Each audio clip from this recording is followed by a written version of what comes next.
fake a person's voice.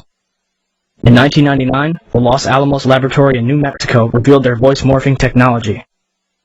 General Carl W. Steiner, the former Commander-in-Chief of United States Special Operations, declared on tape, "Gentlemen, we have called you together to inform you that we are going to overthrow the United States government." Another example was Colin Powell, saying, "I am being treated well by my captors."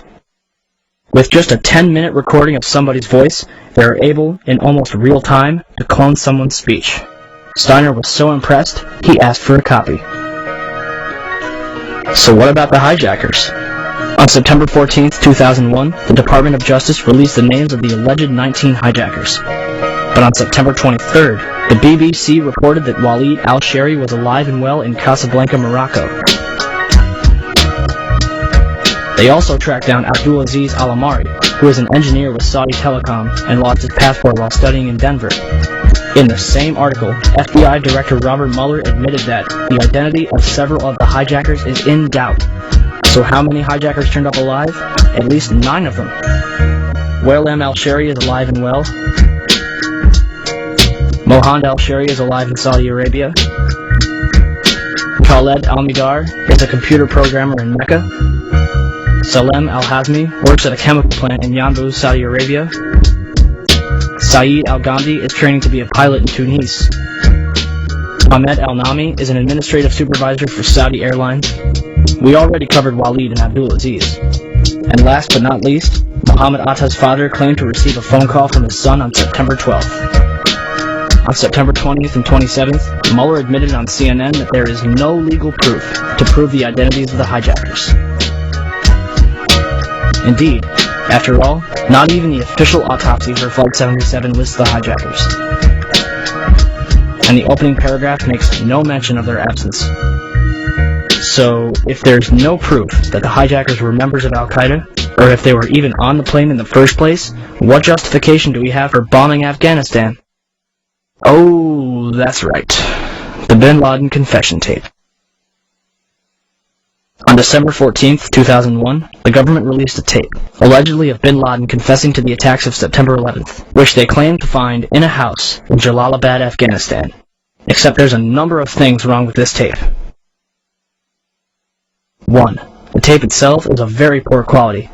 And 2. The man in the video looks and acts nothing like Bin Laden.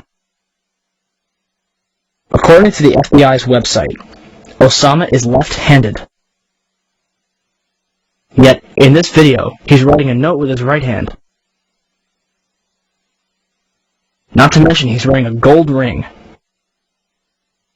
which is forbidden by Islamic law, and is never mentioned in the FBI's description of him. Compare this video to 4 other pictures of Bin Laden.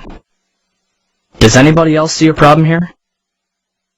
Until the government can prove without a shadow of a doubt that Al-Qaeda was behind September 11th, the American people have every reason to believe otherwise.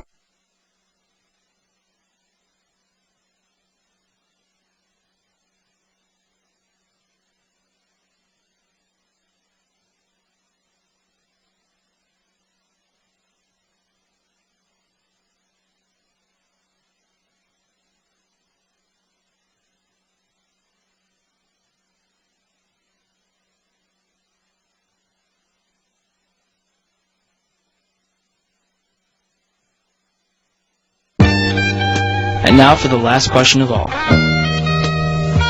Why would our government do such a thing? I hope you're sitting down. First we have Larry Silverstein, the man who purchased the World Trade Center in July 2001. After September 11th, Silverstein demanded $7.2 billion from his insurers, claiming that each plane counted as a separate act of terrorism. However, on December 6, 2004, the courts only reward him with $2.2 billion. Next, we have the put options that were placed on United Airlines, American Airlines, and Boeing. According to the San Francisco Chronicle, more than $2.5 million has remained unclaimed. As for 9/11 itself, Reuters reported that Comvar, a German computer company, is responsible for helping companies and accountants in New York restore their data from over 400 hard drives that were recovered from the World Trade Center's rubble. Comvar recovered information from 32 different computers that suggested insider trading took place on 9/11. Richard Wagner, an expert at Convar. There is a suspicion that some people had advanced knowledge of the approximate time of the plane crashes in order to move out amounts exceeding $100 million. They thought that the records of their transactions could not be traced after the mainframes were destroyed. After their analysis, Convar handed the results over to the FBI. Although the FBI was legally bound to investigate who was responsible, to date they have done no such thing. Moving on. According to Wikipedia, one of the world's largest gold depositories was stored underneath the World Trade Center. In 1993, the value of the gold was estimated at $1 billion, rumored to be owned by Kuwaiti interests. When the World Trade Center was destroyed, the amount of gold far exceeded the 1993 levels. The gold was finally recovered in its entirety in late 2001.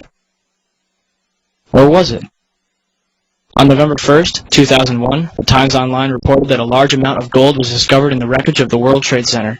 Mayor Rudolph Giuliani announced that more than $230 million was recovered from Ground Zero. However, the COMEX Metals Trading Division was storing gold bars for the Bank of Nova Scotia, Chase Manhattan Bank, Bank of New York, Hong Kong, and Shanghai Banking, totaling $950 million. And that's just one company. Rumor has it that over $160 billion in gold was stored in the World Trade Center. So where did all the gold go? Remember the gold that was found in November 2001? Reuters reported that it was discovered in the back of a 10-wheel truck, along with several cars, in a delivery tunnel underneath World Trade Center 5. No bodies were recovered. As workers got closer to the gold, authorities began restricting access to Ground Zero, joined by FBI and Secret Service agents. One worker, who was directed away from the tunnel, told a reporter, "If I tried to go down there, they would have shot me." Heavy machinery operators and others worked under the watchful eye of more than 100 armed officers. So let me get this straight. Gold from World Trade Center 4 was found underneath World Trade Center 5 in an empty delivery truck with an empty escort of cars. I think it's safe to say that they were running away from the South Tower. The question is, how did they know to flee from their stash when not even the firefighters inside the South Tower expected it to collapse? $167 billion in gold. $200 million is found. And that's just the money. After September 11th, President Bush had and continues to have permission to do and say whatever he wants, all under the pretext of 9/11. The Patriot Act. The Department of Homeland Security. Afghanistan. Iraq. Second one. Hit the other one. It's time for America to accept 9/11 for what it was. A lie which killed thousands of people, only in turn killing hundreds of thousands more to make billions upon trillions of dollars. Not seeing any. Are you angry yet? You should be. Every single attempt to investigate and uncover the truth behind 9/11 has been blackballed, ridiculed, and harassed by both the government and media alike for even daring to question the official story. Jimmy Walter, who spent nearly $2 million on an advertising blitz to convince people here in New York and elsewhere that 9/11 was a self-inflicted wound. Jimmy, welcome. Why are you doing this? I'm a patriot trying to defend this country from the real terrorists who have damaged and changed our country.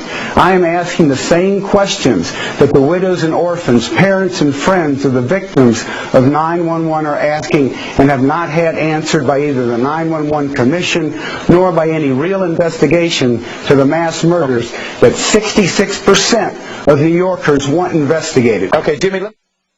I'll say it again. Why are they hiding from us? What are they hiding from us? And what's it going to take until people in this country give a damn and do something about it? America has been hijacked. Not by Al-Qaeda, not by Osama bin Laden, but by a group of tyrants ready and willing to do whatever it takes to keep their stranglehold on this country. So what are we going to do about it? Anything. Share this information with friends, family, total strangers, hold screenings, conferences, whatever you have to do to get the word out. It's up to you. Ask questions. Demand answers.